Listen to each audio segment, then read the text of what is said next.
probable tentative d'empoisonnement par un produit toxique annoncé par Ousmane Sonko.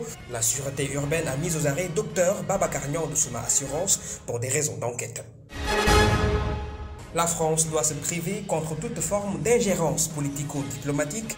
Benno Bokk Yakaar a asséné ses vérités hier à l'endroit des deux députés français suite à leur lettre sur la situation politique du Sénégal. À quelques heures du début du Ramadan, les grandes surfaces et marchés de la capitale n'avaient pas encore connu l'affluence des clients ce matin. Parmi les produits de consommation, le sucre devient la perle rare. Les U23 du Sénégal et du Mali, un match qui se dispute en ce moment même. Au stade président Abdoulaye Wade de Diamniadio, le match retour des éliminatoires est prévu le 28 mars prochain. C'était les grands titres de ce journal. Tout de suite, le développement. Je l'annonçais en début d'édition, ils se sont érigés en sentinelles, les leaders de Benno Bokk Yakaar, en se dressant farouchement contre Ousmane Sonko, qualifiant ses révélations sur son état de santé comme de viles allégations. En plus d'annoncer une plainte contre le leader du PASTEF pour les décès observés ces derniers jours, ils promettent le maintien de la stabilité. Alioune Badara Ndiaye et Ibrahima Moussali. La coalition Benno Bokk Yakaar apporte la réplique à Ousmane Sonko, leader de PASTEF, qui, depuis son lieu d'hospitalisation, a fait une sortie sur sa page Facebook. Quelqu'un qui prétend diriger le pays en appelant Gatsa Gatsa, on t'a aspergé seulement le vinaigre et tu cries partout au secours. Car nous avons aperçu des partisans qui demandaient qu'on lui remette son passeport pour qu'il parte. Aller se soigner à l'extérieur, une partie même de la société civile admet cette thèse d'évacuation. Au final, c'était une mise en scène totale. Et les Sénégalais sont témoins. Les décès survenus lors de ces manifestations, la coalition Benno Bokk Yakaar présente ses condoléances aux familles éplorées. Tout de même, ces actes ne seront pas impunis et ses auteurs seront également poursuivis.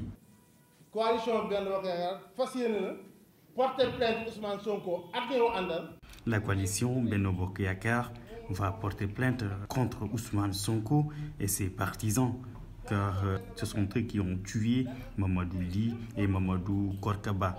La coalition fera face à ces malfaiteurs et nous les attendons de pied ferme.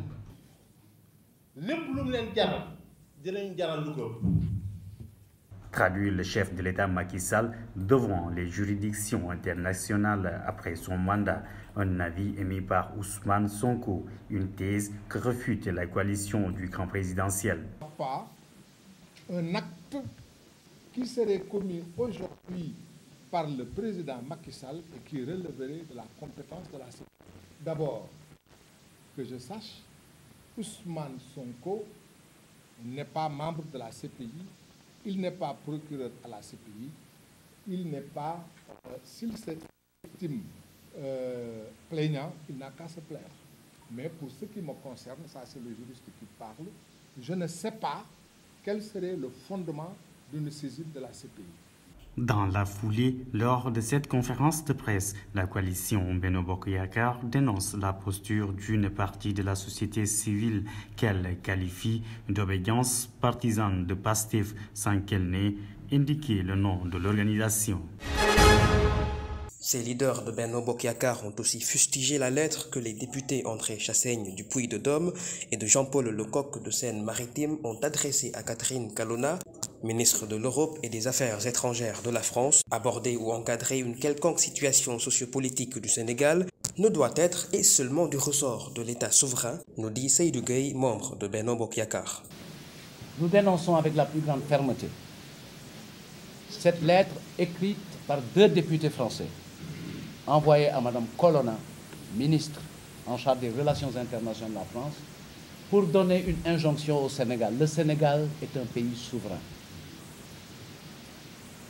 Pays souverain qui gère ses affaires intérieures et qui ne s'immisce pas dans la vie intérieure française. Et donc la France n'a pas le droit, ces députés n'ont pas le droit de venir s'immiscer dans notre vie intérieure pour avoir des points de vue qui caractérisent notre dispositif avec ces appréhensions. Aujourd'hui, sur cette problématique, de la tension sociale. Les gens qui en parlent ignorent tous les faits et veulent discuter sur d'éventuelles conséquences qui pourraient conduire à une situation difficile. Parlons des faits. Les faits, ils sont simples. Nous avons un homme qui se croit au-dessus des lois et qui se croit au-dessus des hommes. Pour une affaire de procès, il veut mettre le pays à feu et à sang. Personne ne le laissera faire. C'était le mot principal de Benno que l'ensemble de nos collègues qui ont pris la parole ont bien indiqué.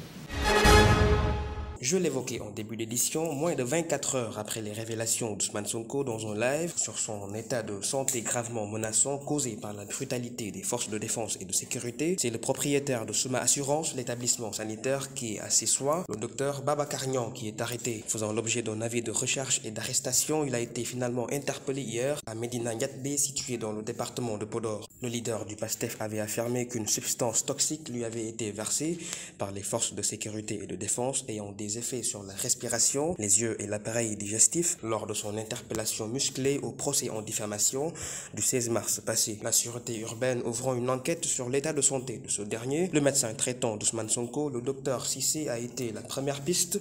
Interpellé lors de son audition sur les affirmations de son patient, le docteur Cissé a précisé qu'il n'était pas son médecin traitant et par conséquent n'avoir pas aussi pratiqué un quelconque acte médical sur lui pour en déterminer les maux dont il souffrait. Les médecins de SAMU Assurance aussi auditionné, déclare n'avoir jamais eu accès au leader du PASTEF lors de son hospitalisation sur instruction du docteur Baba Karnian. En soutien à leurs confrères médecins, le syndicat autonome des médecins pharmaceutiques et chirurgiens dentistes du Sénégal, par son président Dr Nour, assure de toujours veiller à la protection et à la défense des acteurs de santé contre tout acharnement.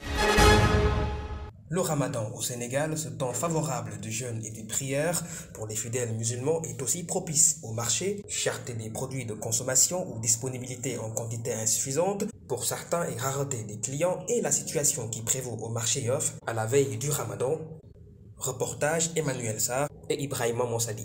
Pas toujours le grand rush dans les grandes artères de la capitale sénégalaise. À quelques jours du début du mois de Ramadan, les clients viennent à compte-gouttes, comme ici, à Yoff. À l'époque, à l'approche du Ramadan, les marchés sont envahis par les clients pour s'approvisionner en denrées. Maintenant, c'est tout à fait le contraire. Et cela est dû au manque de l'argent. Dieu merci, pour l'instant, les clients viennent à compte-gouttes. Mais bon, on parvient tout de même à avoir notre dépense quotidienne. À l'occasion de ce grand rendez-vous religieux au Sénégal, certaines familles préfèrent approvisionner leur frigo en quantité suffisante de denrées. Une pratique que n'adoptent pas certains. À mon avis, le prix est trop cher, jusqu'à présent. Un peu, parce qu'il faut diminuer pour les grands familles. Vous connaissez le Sénégal, les familles sont trop grandes, donc il faut diminuer les prix. Depuis 32 ans, mais mon mari est sénégalais. La baisse du prix des denrées de première nécessité, une décision prise par l'État du Sénégal en appui des mesures bien suivies dans le marché. Oui, ici on applique les nouvelles mesures prises par le gouvernement du Sénégal va permettre aux clients d'économiser un peu. La pomme de terre et l'oignon sont trop chers et il y a une pénurie du sucre. Nous lançons un appel à l'État d'apporter son soutien à nous autres, les commerçants. À la veille du début du mois de Ramadan, chez les musulmans, les commerçants se plaignent la cherté des produits horticoles et la rareté du sucre dans le marché d'approvisionnement. Au même moment, le client, quant à lui, n'a pas décidé d'aller se ravitailler. L'aliment précieux et incontournable, le sucre, sera en quantité suffisante. Telle est la précision de la direction du commerce intérieur du Sénégal qui annonce un approvisionnement effectif dans tout le territoire avec déjà une prévision de 20 000 tonnes de sucre pour le mois béni du Ramadan. Une crainte chez les consommateurs était apparente sur une probable rareté de ce denrée. Écoutons Ahmadou Bambandao de la DCI. Pour le mois Ramadan, les besoins se chiffrent à plus de 20 000 tonnes. Ça, c'est la demande du mois de Ramadan. Début mars à maintenant, on a injecté déjà 15 000 tonnes. Au niveau de la CSS, il reste presque 15 000 tonnes. Vous voyez un peu, donc ce qui veut dire qu'on est à un niveau où on est sûr d'avoir une bonne couverture durant le mois de Ramadan. Ce qui reste, c'est améliorer la disponibilité, améliorer les livraisons, améliorer le niveau d'approvisionnement, mais il n'y a pas de rupture en tant que tel, nous n'avons pas de manquement en tant que tel. Et n'ayez crainte, si cela arrivait aussi, nous prenons toutes les dispositions pour mettre en place un système palliatif pour pouvoir pallier le marché. Dans tous les cas, nous mettrons tout en œuvre pour ne pas qu'il y ait une pénurie de sucre durant ce Ramadan. Donc, c'est un système rodé que nous maîtrisons, que nous mettons en œuvre et qui commence à donner ses résultats. Donc, c'est un système que nous continuons comme ça. Mais ce qui importe, c'est qu'il y a du sucre pour l'instant. Ça aurait été beaucoup plus difficile s'il n'y avait pas de sucre du tout. Mais il y a du sucre. Donc, s'il y a un problème d'approvisionnement, c'est un problème logistique, ce sont des problèmes logistiques et autres. On peut régler ça rapidement. On gère ce système. S'il arriverait, on ne le souhaite pas, s'il arriverait qu'il y ait carrément rupture, c'est-à-dire qu'il n'y ait pas de stock, un dispositif palliatif est toujours mis en œuvre. Il y a toujours un plan B que nous mettons en place pour pouvoir toujours satisfaire les consommateurs.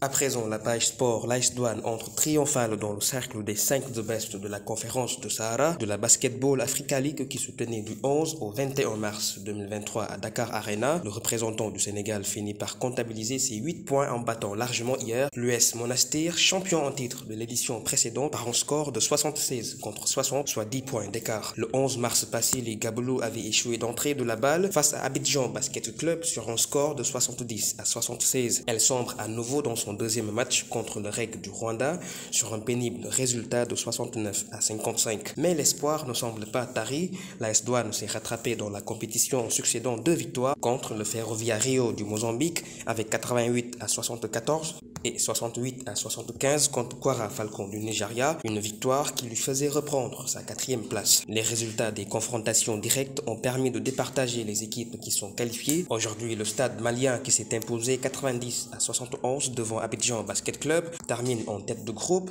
suivi de l'AS Douanes, de Abidjan Basket Club, de Rwanda Energy Group. Les matchs de la conférence du Nil de la Basketball Africa League se tiendront prochainement au Caire du 26 au 6 mai avec 6 équipes en lice. Quant à la phase éliminatoire directe, les matchs sont prévus à Kigali au Rwanda du 21 au 27 mai. Le stade président Abdoulaye Wade de Diamniadio abrite en ce moment même la rencontre opposant les U23 du Sénégal et ceux du Mali. Ce match aller est comptant pour le 3e tour des éliminatoires de la Coupe d'Afrique des Nations U23 2023. Après la publication de la liste de 23 joueurs le vendredi 17 mars passé par le coach Mbaye Demba, l'équipe olympique du Sénégal a effectué hier dans la matinée sa toute dernière séance d'entraînement. La seconde confrontation avec les Aigles du Mali est prévue le 28 mars prochain. C'est la fin de cette édition. Merci infiniment de l'avoir suivi. Passe une excellente soirée.